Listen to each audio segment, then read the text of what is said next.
지금 처음에 잠깐 얘기 들어본 걸로는 직군 자체를 모르시고 그냥 관심 있어서 들으시는 분도 있어서 일단 그것부터 간략하게 얘기하고 넘어갈게요. 저는 지금 페이스북 메신저 팀에서 프로덕트 디자이너로 일하는데 보통 사람들이 디자이너라 그러면 뭐를 하는 거냐라는 질문을 제일 많이 하긴 해요. 테크 쪽 사람들이 아닌 경우에. 실제로 회사 안에서도 사실 제가 뭔 일 하는지 모르는 사람들도 많은데 일단 요즘 프로덕트 디자이너라고 하는 사람들은 대부분 UI들 하는 거를 전담을 하고 있고 사실 UI 나오기까지 뭐 PM이랑 예를 들어 프로덕트 어떻게 진행할 것인지 그런 디스커션도 함께 하고 엔지니어랑 같이 이게 기술적으로 개발 가능하냐, 타임라인에 맞냐 그런 것까지 같이 중간에서 하는 조율자 역할을 하긴 해요. 그러니까 제품 한국은 UX 디자이너하고 뭐 기획자가 따로 나눠져 있는 걸로 아는데 여기서는 약간 프로덕트 디자이너하고 PM이 그런 역할을 나눠서 가지고 하고 있고 저 뭐 아무튼 그런 역할을 하는 거고 뭐 상세는 인터넷에 찾아보면 많이 나오실 것 같아서 이건 길게는 얘기는 안 할게요. 그리고 저 같은 경우도 원래는 디자인 전공을 한 적이 없고 디자인을 취업한 적이 없고 저는 아트 전공을 굉장히 오래 했었는데 하다가 어떻게 갈아타게 돼서 이제 미디어 아트 쪽으로 갈아타다가 테크 인턴을 하게 되고 그 다음에 이제 구글 입사하고 때려치고 나오고 이제 테크 회사들로 왔다 갔다 하고 있는데 일단 본론으로 다시 넘어가서 취업에 대한 걸 얘기를 하면은 제가 저는 지금도 이제 사람들 취업 지원하는 거 도와주고 많이 그러거든요. 제가 개인적으로 취업할 때 고생을 스스로 많이 했다라고 생각을 하는 편이라서 이제 그런 관련된 조언을 많이 하는데 일단 1차적으로 사람들이 많이 화면을 다 끄셨네. 얼굴을 보니 안 보니까 얘기하기가 힘드네요. 일단 근데 중간에 질문하셔도 돼요. 이게 제가 막 엄청 내용을 엄청 준비하고 온 거라기보다는 질문에 있으면 그거에 대해서 빨리 답해 줄 수 있는 내용인 것 같아서 질문을 하시고 싶으신 분은 질문하셔도 될 것 같고요. 일단 제가 보통 취업 준비하시는 분들한테 얘기하려고 하는 거는 제가 일단 받았던 웹사이트들 몇 개 있거든요. 주변 분들한테 예를 들어 뭐 1번 한국에서 취업을 하려고 한다. 미국에 오려고 하는데 특별히 내가 알아야 할 게 있냐라고 했을 때 사실 저는 취업은 다 똑같다라고 생각을 하거든요. 예를 들어 한국에서의 경력을 인정을 해주느냐 안 해주느냐는 레주메 상에서는 경력 뭐 예를 들어 삼성 같은 데는 대놓고 인정해주는 편이지만 예를 들어 포트폴리오가 너무 좋다. 그러면 이게 한국에서 일을 뭐 어디서 했냐가 중요한 게 아니라 그냥 실력이 있는 사람이면 데려가고 그리고 영어 실력이 인터뷰에서 통과할 수 있을 만큼 되면은 붙는 거라고 생각을 해서 만약 한국에서 내가 일하다가 와서 미국에 취업을 하려고 하는데 뭐가 부족할까? 그거는 그냥 여기에 있는 모든 학생들이나 지원자들이 해야 되는 똑같은 챌린지라서 딱히 내가 한국에서 온 게 핸디캡이라고 할 거는 영어가 가장 클 수도 있는데 그거는 뭐 준비를 하셔야 되는 부분이고 그 외에는 한국에서 왔다고 크게 달라지는 부분은 없는 것 같아요. 그런 뭐 주변에 일을 하시는 분들이 있으면 가장 기본적인 구조는 이해하고 오시는 게 제일 좋고요. 예를 들어 프로덕트 매니저 같은 경우는 팀에서 어떻게 보면 중추 CEO 같은 역할을 하는 사람이에요. 구글 같은 경우에서는 뭐 PM이 거의 왕 같은 군림하는 존재인데 그 사람들이 뭐라 하냐? 그 사람들은 뭐 하드 스킬은 없지만 약간 프로덕트 미션을 잡고 비전을 잡고 로드맵 잡고 리소스 해오고 위에 리더십이랑 커뮤니케이션을 해서 약간 리더 같은 역할? 근데 본인이 소유한 하드 스킬은 별로 없어요. 그리고 뭐 엔지니어링 매니저 같은 경우는 이제 엔지니어링 매니저가 리소스를 엔지니어한테 알로케이션을 해주니까 이제 그런 사람들이 있고 그 다음에 이제 프로덕트 디자이너가 있는데 약간 제품계에 보면 이렇게 삼두마차라고 보시면 돼요. 이 셋이 굴러가야 프로덕트가 굴러가는. 근데 뭐 초창기에는 뭐 PM이 없는 경우도 있지만 어쨌건 뭐 미국 테크 회사의 기본적인 인력 구조는 이해하는 게 좋을 것 같다. 그 다음에 이제 아까 리퍼럴 얘기 잘 해주셨는데 흔히들 되게 많이 하는 실수 중에 하나가 일단 대기업을 지원하고 봐요. 준비가 됐는지 안 됐는지 주변 사람들한테 확인도 안 하고 지원서를 넣고 그 다음에 연락이 와요. 야, 지원했는데 도와줘. 그러면 이제 그때부터는 리퍼럴이 안 되거든요. 일단 지원을 하고 나면 리퍼럴을 할 수가 없어요. 그래서 프로세스가 얼마나 걸리든 그건 본인이 감당해야 될 몫이고 그 인터뷰 자체가 스킬이라고 생각을 해서 웬만하신 분들도 인터뷰 많이 안 해보고서는 대기업 인터뷰 통과하기 힘들거든요. 근데 되게 대담하게 학생들 이제 막 지원하거나 인턴도 심지어 안 해보거나 아니면 심지어 인터뷰도 안 해보신 분들이 일단 제일 가고 싶은 기업을 먼저 지원을 해요. 약간 저는 제가 5년간 사람들을 쭉 지원을 하는 걸 도와줘 봤는데 거의 실전 100점 100패? 저는 한 번도 못 봤어요. 통과하는 사람. 왜냐면 인터뷰 자체에서 평가하는 항목이 있는데 그걸 아예 모르고 그냥 어떻게든 되겠지란 마인드로 지원 안 했으면 좋겠다. 저는 차라리 저는 저한테 리퍼해달라고 연락이 오면은 제가 포트폴리오 보고 평가를 줘요. 내가 볼 때 택도 없다. 지원하지 마라. 그리고 차라리 도와줄 테니까 이 정도 기간을 준비를 해서 하는 게 좋을 것 같다. 그래서 제가 평균적으로 예를 들어 뭐 SBA에서 뭐 석사를 했거나 학사를 한 친구들이 자기가 생각하기에 이제 취업이 준비가 됐어 라고 했을 때 가져오면 저는 보통 최소 6개월 정도는 더 해라 라고 하고 돌려보내거든요. 일단 포트폴리오도 하고 인터뷰 연습도 하고 인터뷰도 충분히 해본 뒤에 했으면 좋겠다. 그래서 약간 본인이 취업을 할 때 예를 들어 제가 아는 저도 학생 때 포함 그리고 주변의 친구들 보면은 이게 미국 취업 두세 번 실패했다고 난 안 되라고 생각하시는 분들 생각보다 많더라고요. 제가 이제 경민님이 초반에 소개해 줬을 때 되게 제가 간 회사만 보면 되게 화려한데 실적은 그렇지 않거든요. 저는 여태까지 총 받은 오퍼가 4개, 5개밖에 안 돼요.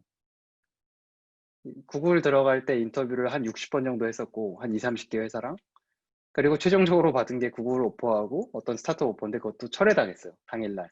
하나 받고 그게 첫 직장이었고 마이크로소프트 인턴 같은 경우도 처음 인터뷰 떨어졌는데 비리고 빌어가지고 인터뷰 다시 봐가지고 간 거라서 사실 뭐 남들이 보면 다들 쉽게 가는 분들도 물론 있을 수 있는데 저 같은 케이스는 인터뷰 준비를 엄청나게 많이 했어요. 예를 들어 심지어 페이스북 같은 경우 올 때도 이게 실수를 반복하면 안 되는데 약간 이직하고 싶은 마음이 크게 들어서 급 연락이 오니까 준비가 안 됐는데 진행을 했거든요.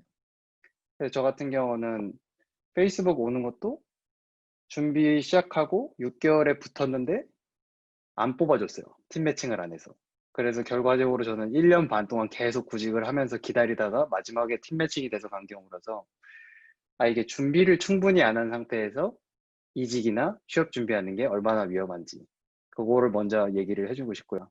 보통 아무리 뭐 풀타임이 있으시거나 학생이신 분들이 하루에 3, 4시간 한다 그러면 저는 한 4, 5개월은 해야 된다고 생각하거든요. 이게 포트폴리오 준비하고 그리고 인터뷰 자체를 준비하고. 그러니까 여기 계신 분들이 얼마나 인터뷰에 강하신지 모르겠는데 저는 제 케이스를 인터뷰로 얘기를 하면 저는 너무 인터뷰할 때 떠는 게 문제여서 처음에 이제 첫 직장 구할 때 인터뷰를 하다가 이제 마음이 급해지면 말이 빨라지는 걸 알아서 그 지금 와이프한테 반대쪽에서 팻말 들으라 그랬어. 나 말 빨라지면 팻말 들어줘. 말 천천히 하게. 그래서 그렇게 인터뷰를 스케줄을 쭉 잡아가지고 제가 한 진짜 정확히 세진 않았는데 50번, 60번쯤 했을 때 구글 언사이트를 가니까 떨리긴 했는데 진정이 되더라고요. 이제 하도 많이 하니까 정말 가고 싶은 회사고 연습도 많이 했고 하니까 인터뷰 당시에는 하나도 안 떨고 했어요. 근데 생각보다 많은 분들이 인터뷰 때 떨어가지고 제 실력을 발휘 못하는 경우도 많아서 일단 처음 얘기했던 거로 돌아가면은 웬만하면은 대기업 지원하실 거면은 주변에 아는 분 소개를 받아서 최대한 예를 들어 제가 이제 여기 있나 엔젤리스트라는 사이트가 있어요. 거기다 이제 포트폴리오하고 레주메 올려놓으면은 회사에서 연락이 오기도 하고 제가 지원도 할 수 있거든요. 근데 만약 거기서 연락이 하나도 없거나 내가 인터뷰 요청이 하나도 안 온다. 그러면 거의 100% 준비가 안 된 상황이라고 판단하시는 게 좋고 거기서 이제 신호가 오고 인터뷰도 되고 연습도 되고 하면은 그때부터는 대기업을 한번 슬슬 주변에 물색을 해봐도 좋다라고 생각을 해요. 근데 덥석 처음부터 나는 구글, 페이스북, 마이크로소프트 안 가면 안 갈 거야. 이런 마인드 자체를 처음엔 버리는 게 좋은 것 같아요. 그리고 그걸 맨 앞에 땡겨서 인터뷰하는 것도 굉장히 위험하고 일단 인터뷰 팁이라고 할 만한 건 인터뷰를 많이 하면 장점이 보통 포트폴리오 하나 내지 2개 정도밖에 커버를 안 하거든요. 근데 예를 들어 그거를 뭐 10사람이랑 하면은 대충 질문 리스트들이 다 뽑혀요. 그래서 이제 이렇게 되면 좋은 거는 이 사람이 질문을 할 수 있게 내가 함정을 팔 수 있어요. 마치 이 사람을 다른 사람들이 이미 많이 물어봤는데 내가 마치 임기응변으로 대신 얘기하는 것처럼 인터뷰를 본인이 약간 리드를 할 수 있는 장점이 있고 만약에 전혀 한 번도 안 해봤다. 그럼 질문 예상이 안 되고 사람이 정말 새로운 앵글로 질문하면 어버버 될 수도 있잖아요. 근데 그런 게 다 인터뷰 피드백으로 들어가니까 그런 걸 방지하기 위해서는 일단 준비를 하시는 게 좋고, 일단 뭐 저는 페이스북 같은 경우는 페이스북 인터뷰 포맷은 굉장히 정형화돼 있어서 인터넷에 글 찾아보면 너무 많아요. 예를 들어 뭐 저희는 인터뷰 A, B, C 이런 건 얘기를 안 할게요. 인터넷에 있으니까. 근데 생각보다 많은 분들이 페이스북에 인터뷰 프로세스가 뭔지도 모르면서 일단 리퍼럴 해달라고 연락을 와요. 그러면 리퍼럴 연락 오면은 거의 일주일 내에 시작되거든요. 서류에서 떨어지던 인터뷰를 진행을 하던. 근데 그때부터 준비를 도와달라고 하면 저는 개인적으로 넌 떨어질 거야. 그냥 이렇게 하고 넘어가요. 왜냐면 그렇게 잘할 수 있는 사람이면 미리 조사를 했거나 미리 연습을 해봤을 텐데 저한테 온 시점에서 이미 준비가 안 된 사람은 저는 그냥 아예 그냥 리퍼를 해주고 그냥 있거든요. 근데 대부분 좀 지인이나 친한 사람의 지인이면은 웬만하면 야 지금 뭐 OPT 때문에 네가 미국을 쫓겨나야 되냐 그런 거 아니면 좀 준비를 차라리 같이 하자 내가 도와줄 테니까 그런 식으로 해서 아무튼 대기업 접근하는 방법은 그게 좋은 것 같고요. 일단 취업 관련돼서 뭐 포트폴리오가 이제 프로덕트 디자이너에서 이제 가장 중요한 사항인데 흔히 하는 실수들 중에 하나가 너무 많이 보여줘요. 실제로 평가할 수 있는 거 한두 개밖에 없거든요. 그래서 대부분 웹사이트 그리고 일단 그거 프로젝트 3개 이상 웹사이트에 보여주실 필요도 없다. 그리고 예를 들어 뭐 경력이 10년, 15년 차라고 해서 그거를 정말 예를 들어 뭐 삼성 갤럭시 S1 이런 거 봐봐야 평가할 수 있는 게 아무것도 없거든요. 저거 한 15년 전에 나온 거 아닌가? 아니면 뭐 10년 전에 나온 거 아닐까? 그래서 그런 거 넣는 것보다 그냥 지금 실력을 보여줄 수 있는 포트폴리오 보여주는 게 제일 좋은 것 같고요. 매니저 레벨로 가시는 분들은 제가 조언해 드릴 게 없는 것 같아요. 제가 매니저 레벨이 아니기 때문에. 그래서 포트폴리오는 2개, 3개 내지면 제일 좋은 것 같고, 그 2개, 3개를 잘 정리하시는 게 제일 킨데, 여기서 또 하나, 저는 개인적으로 웹사이트에다가 예를 들어 디자인 디테일이나 다큐멘테이션 프로세스 다 적는 게 되게 시간 낭비라고 생각을 하고, 주변에 보통 조언해 주는 거는 커버만 이쁘게 2, 3개 만들고, 아니면 커버만 여러 개를 만들고, 클릭하면은 내 PPT용 자료로 넘어가게 만들어 놔라. 그러면은 일을 한 번만 할 수 있다. 왜냐면 보통 하는 일이 웹사이트 만들고 웹사이트 만들다 보면 리스폰시브 디자인 고려하다 보면 또 시간 더 오래 걸리고 그거 깨지면 또 안 좋아 보이고 근데 그런 모든 변수, 그러니까 안 좋게 평가될 수 있는 변수들을 다 지우고 딱 커버 페이지에서 줄 수 있는 임프레션을 주고 그 다음에 디자이너로서 어떤 방식으로 일을 하는지 보여줄 수 있는 슬라이드로 넘어가라. 그래서 예를 들어 인터뷰 들어갔을 때 발표 자료를 미리 준비를 해라. 그러니까 보통 실수하는 게 웹사이트 따로 만들고 그 다음에 인터뷰 진행되면서 발표 자료 만들고 하면 시간 모자라거든요. 시간 모자라면 발표 자료 제대로 안 나오고. 그래서 아예 인터뷰 전부터 내가 제일 가고 싶은 회사들의 인터뷰 프로세스를 좀 파헤쳐서 준비를 최소화시키는 게 제일 중요하긴 해요. 안 그러면 기간이 굉장히 늘어나고 예를 들어 경력이 기신 분들은 제일 문제가 옛날 거 정리하려고 그러는데 자료가 없어. 그럼 과감하게 버리는 것도 방법이에요. 왜냐면 옛날 거 봐봐야 평가할 것도 없고 지금 제가 뭐 갤럭시 S6 뭐 이런 거 UI 본다 그래야 점수 줄 수 있는 게 하나도 없거든요. 그리고 제가 아는 분한테 저도 이제 옛날에 구직할 때 조언을 들은 것 중에 제일 여태까지도 지금 머릿속에 남는 조언이 이제 보통 인터뷰를 할 때 나를 팔러 가는 거잖아요.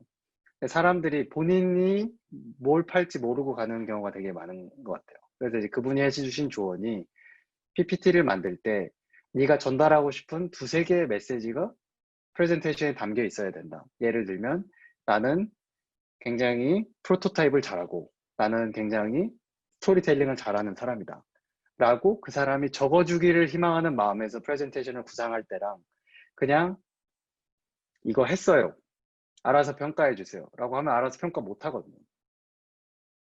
그래서 본인도 이제 어떤 식의 스트렝스하고 위크니스를 팔지를 처음부터 약간 결정을 하는 게 좋은 것 같아요. 그러니까 내가 뭘 잘하고 내가 뭘 못하고 내가 이런 부분은 보완하고 싶고 그리고 이런 내가 본인이 뭘 잘하고 못하고 뭘 보완하고 싶고도 사실 평가 항목에 들어가긴 하거든요. 그래서 다시 한번 요약해서 얘기하면 포트폴리오는 2개 내지 3개, 2개, 3개 맥시멈. 3개도 사실 거의 필요 없다고 하는데 예를 들어 내가 한 게 너무 많아서 다양한 걸 보여주고 싶다. 그러면 뭐 커버로 뭐 예를 들어 메디컬 아까 하신 분 메디컬도 하고 뭐 모바일 UI도 하고 웹도 했다 정도로만 보여주는 거지. 그 안에 상세 디테일을 들여다볼 시간이 없어요. 보통 인터뷰 전에 들어가서 보지도 않고 인터뷰 시작되면 그때 보거든요. 이 사람이 뭐 작업했는지.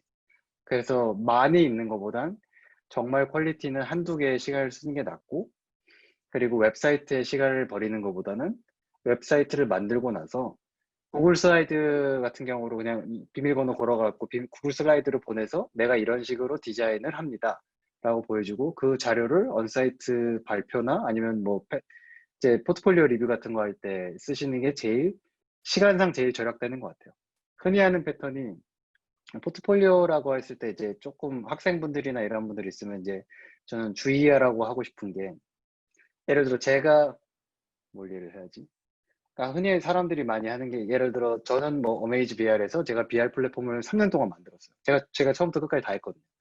근데 이걸 내가 다 했으니까 내가 다 이걸 한 걸 보여준 거를 강조하려고 컨텍스트를 엄청 많이 설명을 하는 거예요. 우리 회사가 이렇고 내가 이렇게 일했고 저렇게 일했고. 근데 중요한 거는 포트폴리오라는 거는 내가 뭘 했다를 보여주는 게 아니라 내가 어떤 디자이너인지를 보여줄 수 있는 그 안에 뭐 이터레이션이라든지 피처라든지 그런 거를 찍어가지고 실제 디자인에 관련된 얘기를 많이 해주는 게 훨씬 낫거든요. 근데 흔히들 많이 하는, 지금 저도 이제 학생들이 이제 물어볼 때 흔히 오는 포트폴리오 포맷이 있는데, 아마 본인들 중에 그렇게 하신 분들이 있으면은 하지 마시라고 하고 싶은 게, 흔히 시작하는 게 뭐 문제, 그 다음에 페르소나, 인포메이션 아키텍처, 와이어프레임, 그 다음에 하이피델리티 이렇게 하는데, 이렇게 하면 전 보자마자 얘는 뭔가 트렌드 조사를 아예 안 했구나. 지금 페르소나를 만들면서 일하는 걸 저는 해본 적이 없고요. 저 5년, 6년째 미국에서 일하고 있는데 와이어프레임도 쓰는 경우 한 번도 못 봤고, 그리고 디자이너가 리서치를 하는 거에 대해서 그렇게 크게 평가를 주지도 않아요. 왜냐하면 대기업 다 리서처들이 되고 있고 그걸 전공한 사람들이 있기 때문에 리서치에 대해서 그렇게 많이 얘기하실 필요도 없고요. 그래서 제일 디자이너들이 포트폴리오에 넣어야 되는 건, 예를 들어 뭐 디자인 이터레이션 A, B, C, D 옵션을 고려를 했는데 B를 골랐다. 왜? 이런 얘기가 듣고 싶은 거지. 앞에 뭐 내가 PM이랑 어떻게 PM 뭐 이런 이제 파트너들이랑 같이 일하는 것도 잘 중요한데, 예를 들어 30분이라는 시간이 있으면 사실 25분 정도는 디자인에 쓰는 게 맞고, 그 외에 뭐 5분 내지 10분 정도를 그 외부, 뭐 예를 들어 소프트 스킬에 대해서 얘기할 수 있는 부분. 근데 예를 들어 아까 메디칼에서 일하신 분이 있는데, 저도 이제 인터뷰 들어가면 제일 어려운 게, 메디컬 같은 데서 일하신 분이 저한테 막 컨텍스트를 10분 동안 설명하면은 저는 10분 동안 평가할 항목이 아무것도 없어요. 전 모르거든요. 그래서 약간 인터뷰어의 입장에서 이게 얘가 들어서 메이크 센스 한 건가, 얘가 디자이너로서 평가할 수 있는 부분이 있는가 없는가를 판단을 해서 재단을 해주는 게 좋은 것 같고요. 1번 질문부터 할게요. 일단 한국에서 바로 오신 분들이 핸디캡이 없냐? 절대 아니죠. 영어가 어마어마한 핸디캡이고요. 프로덕트 디자이너나 UX 디자이너 같은 경우는 토론을 엄청 많이 주관해야 되는 경우가 많아서 사실 언어가 수월하지 않다. 그러면은 본인의 직무를 못한다라고 판단하기 좋은 것 같아요. 저는 어딜 가나 항상 슬픈 게 제가 제일 영어를 잘 못하는 것 같아요. 왜냐면 대부분 저랑 같은 직군에 있는 사람들은 미국인이거나 아니면 교포거나, 그래서 제가 항상 영어를 제일 못하는 상태라 그게 항상 챌린지라고 생각하는데, 저도 미국에 온 지 10년이 넘었는데 여전히 챌린지인 것 같아요. 왜냐면 결국 이게 말 가지고 싸우는 것도 되게 많아서 영어를 못했을 때 오는 챌린지가 너무 커서, 한국에서 오셨을 때 가장 큰 핸디캡은 본인의 원래 갖고 있던 의사소통 기술을 영어로도 구현할 수 있는가. 그게 가장 큰 챌린지고, 그게 빠르게 극복되는 분들은 뭐 1, 2년에 하시는 분들도 있고 2, 3년도 있는데, 결국 다 어느 정도 약간 플래토에 머무르는 것 같아요. 5년, 10년 차 되면은 늘지도 줄지도 않고 그냥 그저 그렇게 일을 할 수 있는 상태로 늘어가는데, 엄청 영어를 잘한다고 스스로 판단을 못하는 약간 그런 상태에 대부분 머무르게 되는 것 같아요. 저는 일단 이직 많이 했는데 직장 다니면서 만났던 전 직장 동료들과 네트워킹 관리는 못합니다. 애 보느라 바빠서. 일단 뭐 여기도 약간 회사 네트워크 베이스라 그래서 회사 옮겨 다니면 서로 거의 연락 안 하는 것 같아요. 필요할 때 뭐 도움을 청하거나. 그런데 저는 지금 구글 직장 동료들 중에 연락하는 사람은 몇 명 없는 것 같긴 해요. 그래도 필요하면 연락을 다시 할 연락처는 알고 있죠. 그래서 몇 번 옮겨 다니면서 느낀 건, 네트워크도 중요하긴 한데, 글쎄요, 네트워크 제가 되게 열심히 하러 다녔었는데 뭐 창업할 거 아니면 회사 생활하는데 뭐 엄청난 도움은 아닌 것 같긴 해요. 아니면 뭐 주변에 조언을 받고 이럴 때. UX 디자이너 하루 일상을 설명을 어떻게 해줄까요? 대부분 절반 이상 미팅하는 데 시간을 보낸 것 같아요. EM이랑 얘기하고, PM이랑 얘기하고, 다른 팀 디자이너랑 얘기하고, 디자이너는 시간이 제일 적은 것 같긴 한데, 대부분의 경우에 미팅에 들어가서 이렇게 이렇게 디자인 할 거다. 그냥 디자인하는데 시간은 오래 안 걸리고, 보통 딴 팀이랑 온라인하고, 뭐 얘랑 온라인하고, 쟤랑 온라인하고, 그걸 또 위에다 얘기하고, 그 위에 얘기하고, 그런 부분이 제일 많은 것 같아요. 미팅이, 오늘도 거의 뭐, 한 절반은 미팅하고 싸우고 UX 디자인 포지션은 디자인이 한 일상의 30% 정도? 그리고 한 70% 정도는 그런 백그라운드 리서치 할 게 있어요. 뭐 제가 제품을 해야 될 때 알아야 되는 데이터도 있고 다른 펑션들이랑 얘기해야 되는 부분도 있어서 싱크해야 될 부분도 있고 그래서 싱크하는 데 한 3, 40%의 힘을 쓰고 나머지는 이제 미팅하면서 어떻게 진행할지 그런 정도의 포션인 것 같고요. 한국에서 오면은 영어, 뭐, 아마 여기 다 미국에 사시는 분들이니까 충분히 다 공감하실 수 있을 것 같은데, 저는 잠을 못 자면 영어가 안 나와서 그런 날 미팅 들어가면 너무 말이 안 나와서 힘들어요. 이직을 많이 하셨는데, 팀 내 문화적 차이는 없을까요? 이건 뭐, 저는 뭐 문화적 차이는 잘 모르겠고요. 테크 회사는 정말 정말 동양계들이 너무 많아서, 심지어 저는 지금 제가 있는 포지션이 좀 특이하긴 한데, 저는 지금 같이 일하는 팀원들이 엔지니어 메이저 빨고 다 여자예요. 그리고 다 동양인. 엔지니어 메이저 한 명만 백인 남자고, 그리고 테크 쪽은 그런 부분에 있어서 다 다른 문화권에서 와서 사실 문화적 어려움은 없는 것 같은데 그런 팀이 있을 수 있을 거라고 생각이 됩니다. 영어에 대한 어려움을 어떤 식으로 극복하면서 회사 생활을 하나요? 특히 미팅이나 의견 주시. 이건 뭐 이건 저건 제 직군이랑 상관이 없고 개인적으로는 말을 많이 일단 제일 중요한 건 제일 토론에 참여하기 쉬운 방법은 첫 번째 말을 꺼내는 것 같아요. 왜냐면 토론이 난상이 되기 시작하면 일단 끼기도 어렵고 내용이 이해가 안 될 때도 있을 지금 이 질문을 하시는 분은 약간 그런 레벨일 수 있는데 저는 학생 때는 말은 하고 싶은데 중간에 끼기는 어렵고 해서 항상 첫 번째로 질문을 하고 제가 할 말 다 하고 그냥 빠졌었어요. 왜냐면 말을 했다는 임프레션을 주고 싶으니까. 근데 이제 나중에 조금 더 익숙해지면은 뭐 그거랑 상관없이 하는데 여전히 이제 일하면서 결국 결론은 영어 실력의 문제라기보다는 내용 정리가 빨리 된 사람이 결국 의견 전달을 잘하는 것 같거든요. 내가 말을 얼마나 우리가 한국말 잘한다고 토론 잘하는 거 아니잖아요. 그래서 결국은 영어를 못해도 요약을 잘하는 사람이 있고 요약을 잘 정리해서 요점만 말하는 사람이 있고 영어를 어느 정도 하는데 횡설수설하면서 같은 말을 반복하는 사람도 있고 그래서 단순히 영어에 대한 어려움이라기보다는 일단 듣기가 극복이 안 되면 사실 나머지는 다 필요가 없고 일단 듣기가 안 되는 수준이시면 학교를 가서 배워야 되는 거고 말하기가 어렵다 싶으면은 예를 들어 토론에서 미팅이 참여하는 게 어렵다. 그리고 한국 사람 문화상 막 싸우는 게 힘들잖아요. 사람마다 다른데 주로 약간 그런 트렌드가 있는 것 같아서 그럴 때는 뭐 개인적으로 1대1로 먼저 합의를 본 다음에 단체 미팅에 가서 간단하게 해결하는 것도 방법이죠. 시간이 더 오래 걸리지만 중소기업에서 일해본 적이 있습니다. 저는 5명 있는 회사에 일해서 15명까지 하는 거 보고 나와서 페이스북으로 돌아온 거라 중소기업에서는 일을 해봤고요. 대기업 같은 경우는 확실히 좀 탑다운이 많은 것 같긴 해요. 페이스북도 굉장히 자율성을 주요시하고 하는데 대기업 입장은 상당히 많은 부분이 위에서 결정되는 것도 있고 예를 들어 의사가 통일이 안 된다. 예를 들어 PM이랑 EM이랑 저랑 의견이 안 맞는다. 그럼 저희 같은 경우는 에스컬레이션 프로세스가 있긴 해요. 야, 우리는 디자이너는 이렇게 생각하고 엔지니어 프로덕트 매니저는 이렇게 생각한다. 리더들아 결정해라 하면 이제 그 결정에 따르는 거죠. 왜냐면 모두가 의견 일치가 되는 경우는 설치 불가능한 것 같긴 해요. 왜냐면 서로 바라보는 앵글이 완전 다르기 때문에.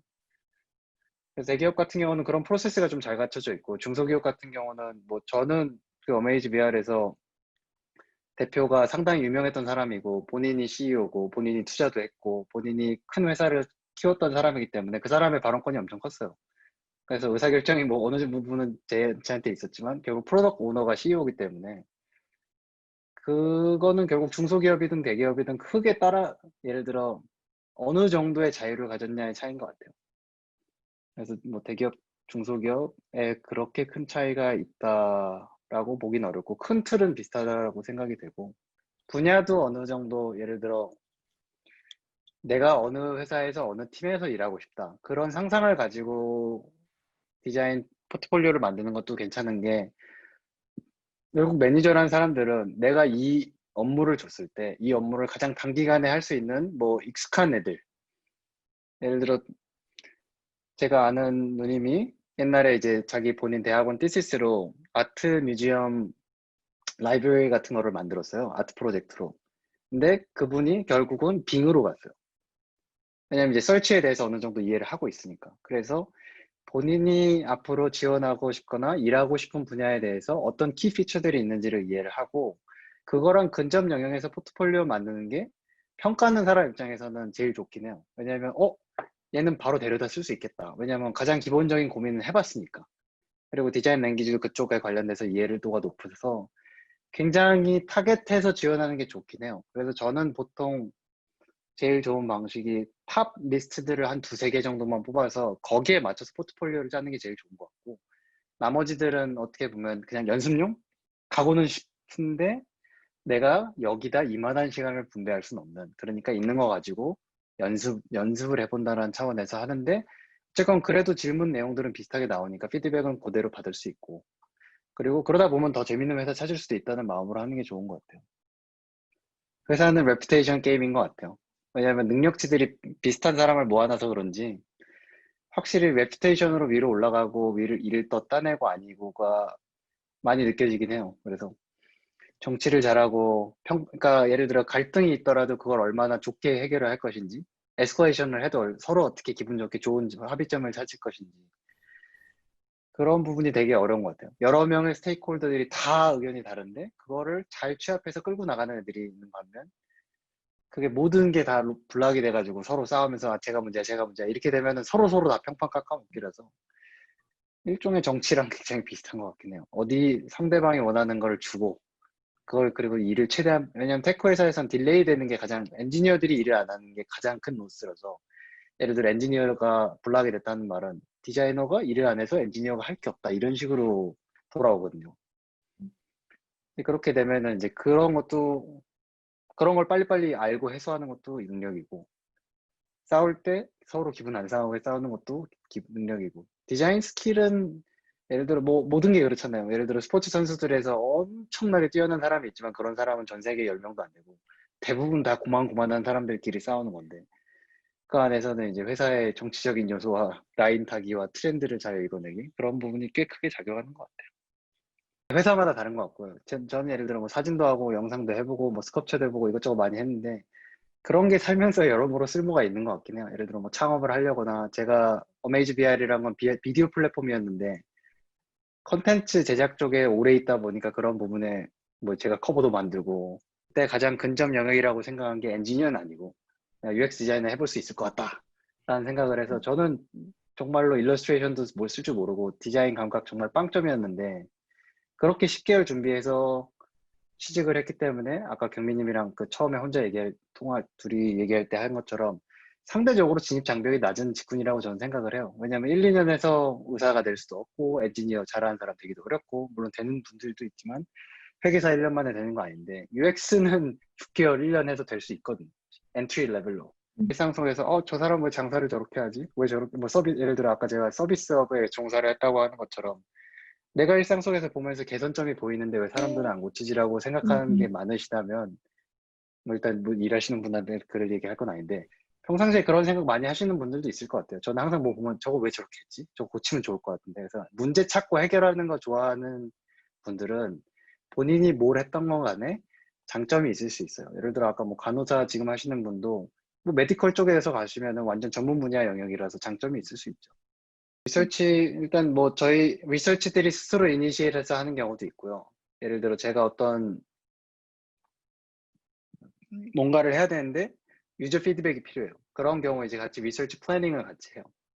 이러이러한 질문을 해보고 싶다. 그래서 이 피드백을 가지고 디자인 앤 디벨롭을 하고 싶은데 어떻게 해야 될까? 그래서 이제 같이 컨설테이션을 하고 같이 플래닝 잡고 그럼 이제 리서처 쪽에서는 participant recruiting도 하고 그 다음에 인바이트 날리고 로지스틱도 날리고 리서치 플래닝도 이제 팀에 공유해서 진행하고 이제 인터뷰를 다 하고 나면 리서치들은 이제 그거를 또 리포트를 다시 공유를 해요. 전원에게.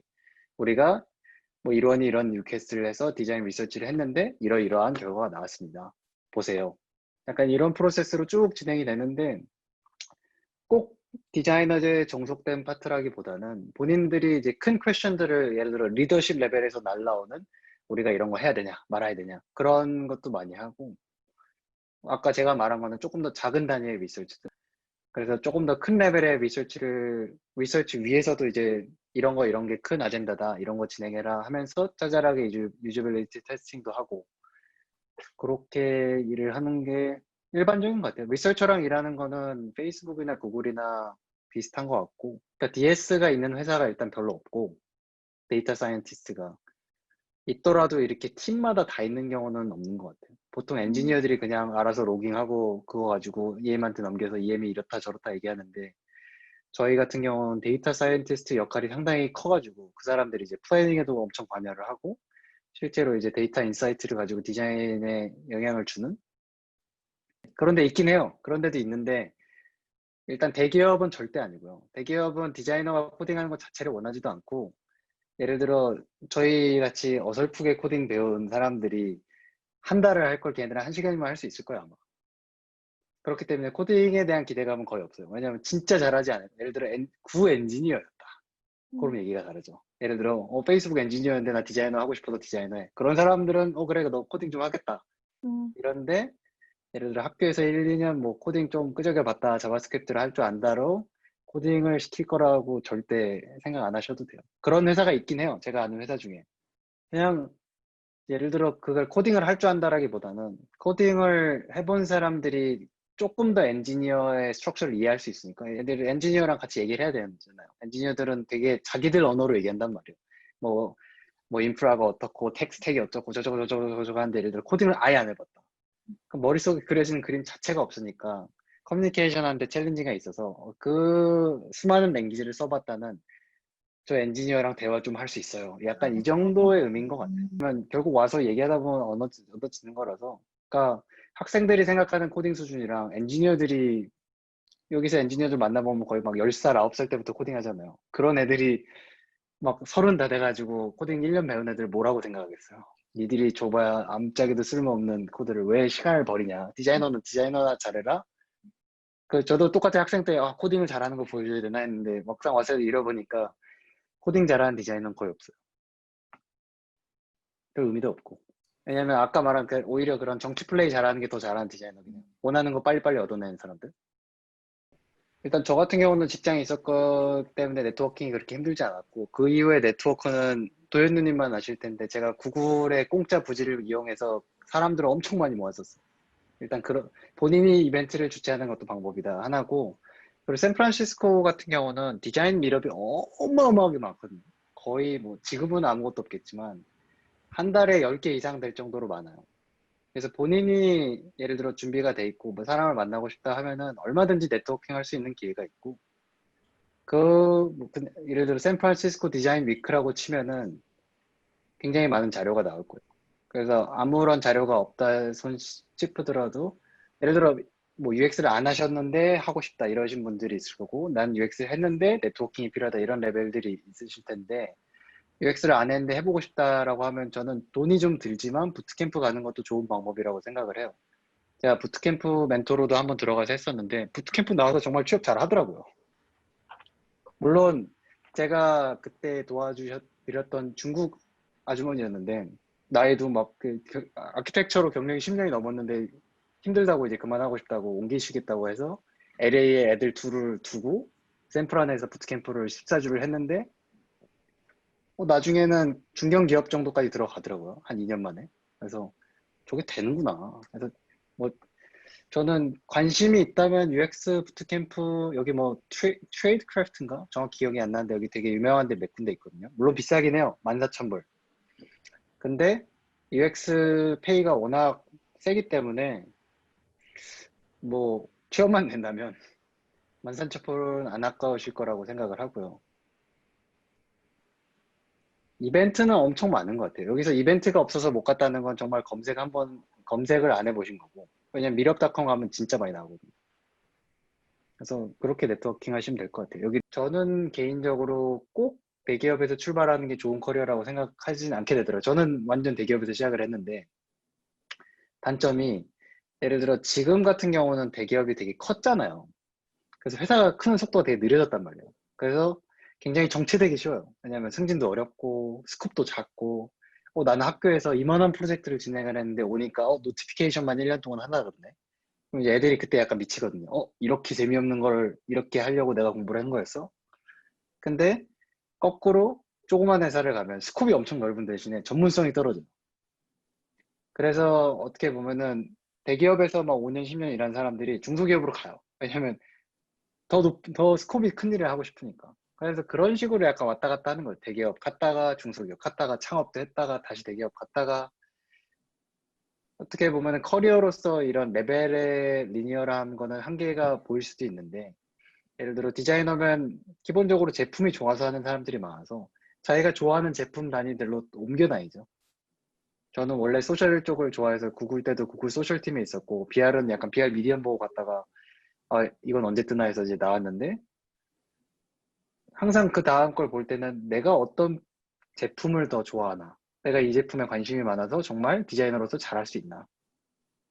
그래서 저는 애 낳고 나서는 항상 아이디어 도현누님이랑도 얘기를 시작한 게 엄마들 관련된 걸 뭘 할 게 없을까, 애 관련된 걸 뭘 할 게 없을까. 그래서 최우선 관심사인 대로 제품을 옮겨 다니려고 하긴 해요. 음, 그래서 그런 게 어떻게 보면 롱텀 비전이라 음, 약간 시사 트렌드와 본인 트렌드에 따라서 계속 바뀌는 거.